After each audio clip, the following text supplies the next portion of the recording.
Hello student, welcome back to my YouTube channel Biology by Mishra.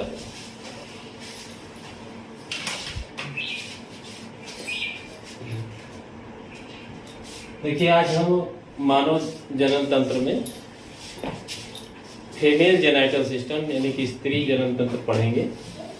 देखिए स्त्री जनन तंत्र में मुख्य अंग जो जनांग होता है ये होता है ओवरी, या इसी को हम क्या कहते हैं अंडाशय। अंडाशय या ओवरी ये मुख्य जनन तंत्र जनन अंग होता है स्त्रियों में। ये एक जोड़ी होती हैं और ये आंत्रयोजनी झिल्ली यानी कि मीजोबैरियम यहाँ पर उदर गुहा में श्रोणि मेखला के श्रोणि भाग से या उदर गुहा में यहाँ पे जुड़ी होती हैं मीजोबैरियम से। और साथ ही साथ ये अंडाशय या गर्भाशय से भी जुड़ी होती हैं। इस झिल्ली को कहते हैं मीजोबैरियम। मीजोबैरियम द्वारा जुड़ी होती है। अंडाशय अगर देखें तो देखने में ये कुछ यूं बादाम की गिरी जैसा है। जैसे बादाम के दो भाग कर दीजिए तो प्रत्येक भाग जो है अलग अलग दो भागों में बढ़ जाता है, ठीक उसी तरह से बादाम की गिरी जैसी चपटी रचना होती है और ये अंडाशय दो भागों में बटी होती है। अंडाशय का भीतर का भाग जो है ये कार्टेक्स मेडुला होता है। इसमें तंत्रिका तंतु और रक्त कोशिकाएं और अन्य चीजें होती हैं। और इसके दूसरा भाग जो बाहर की ओर होता है इसको कार्टेक्स स्ट्रोमा कहते हैं। कार्टेक्स स्ट्रोमा में लगभग 200 से 400 के करीब में, नियर अबाउट इसमें 400 करीब में पुटिकाएं बनती हैं जिनको हम ग्राफियन पुटिका कहते हैं। 400 ग्राफियन पुटिकाओं का निर्माण ग्राफियन फॉलिकल्स का निर्माण होता है। ये निर्माण फॉलिकल्स का जो पुटिका है ये जन्म के पूर्व ही भ्रूणावस्था में ही इनका निर्माण हो जाता है और ये परिपक्व होकर के लगभग अगर सारी पुटिकाएं परिपक्व हो जाए ग्राफियन पुटिका तो ये ग्राफियन फॉलिकल तो ये 400 अंडों का निर्माण कर सकती है। अब ये है ग्राफियन पुटिका।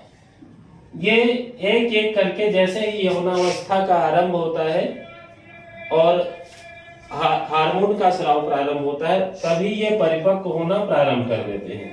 तो जब ग्राफियन पुटिका एक एक करके परिपक्व होती रहती है और परिपक्व ग्राफियन पुटिका ये मैच्योर ग्राफियन फॉलिकल है। मैच्योर ग्राफियन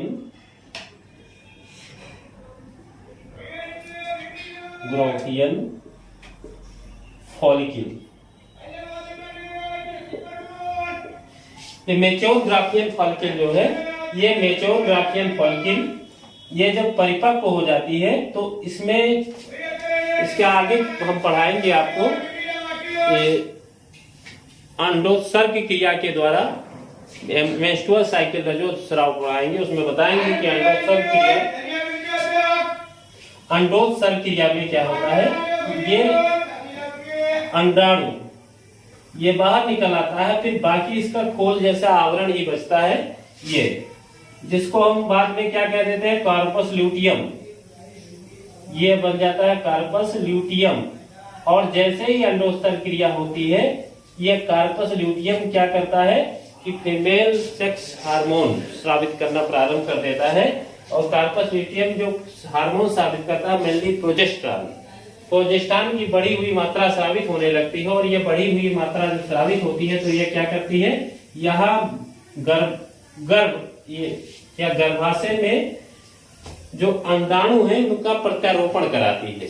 तो अंडाणुओं के रोपण या प्रत्यारोपण प्लांटेशन में इनकी सहायता करती है और साथ ही साथ अंडाणु को नष्ट होने से बचाती है जो निषेचित अंडाणु होता है।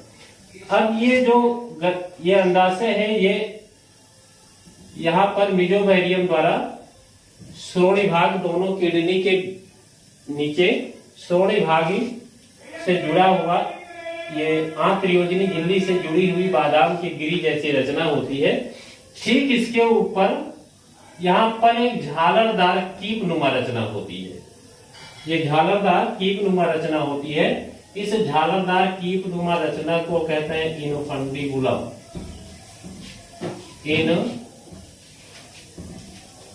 इनफंडिबुलम झालरदार कीप नुमा रचना इनफंडिबुलम कहलाती है।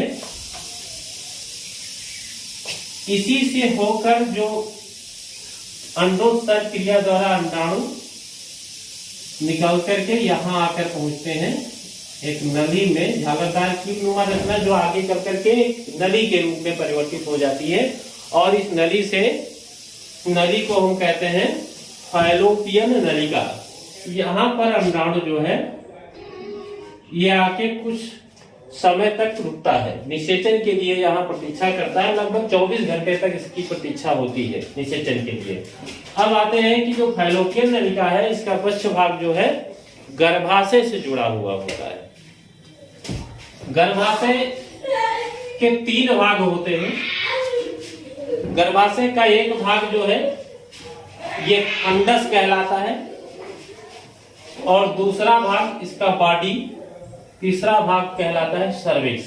ये निचला सकरा हुआ भाग होता है सर्विक्स। तो ये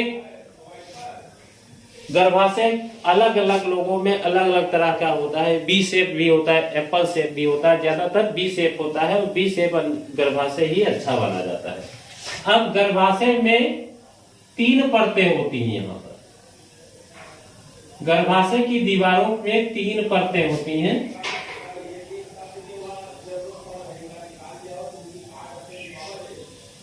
ये 3 परतें होती हैं।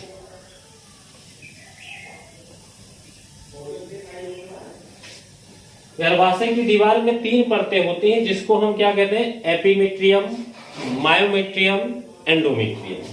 तीनों परतों के अलग अलग नाम हैं। एपिमेट्रियम,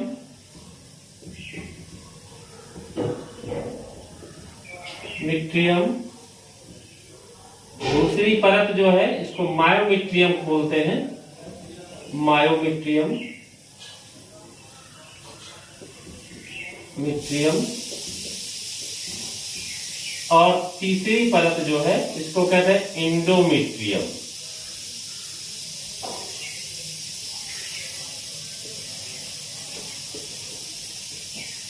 ये 3 परत वाली झिल्ली से घिरी हुई रचना होती है। और इसका ये जो 3 परतें हैं, ये तीनों परतें मुख्यतया जब रजोस्राव प्रारंभ होता है 13 ईयर्स की आयु में, 13 वर्ष की आयु में, तो उस समय ये गर्भाशय की ये जो परतें हैं ये मोटी हो जाती हैं, गद्दे नुमा रचना बनाती है, जिससे जो निषेचित अंडाणु है यहाँ से सही सुगमता पूर्वक प्रत्यारोपित हो सके। तो ये जो सर्विक्स है ये आगे चल करके एक सकरी गुहा में खुलता है। इस सकरी गुहा को कहते हैं वेजाइना, योनि। इसको योनि या वेजाइना बोलते हैं।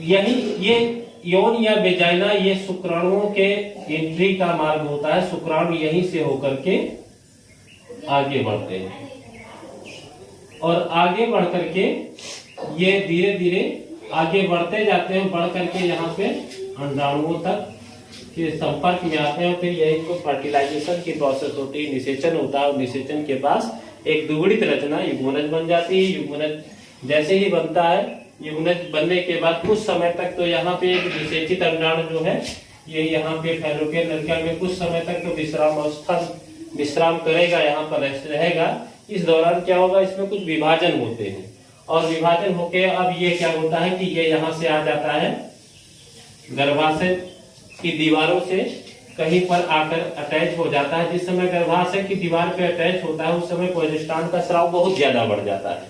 और प्रोजेस्टेरॉन कहाँ से निकलता है, कार्पस ल्यूटियम से।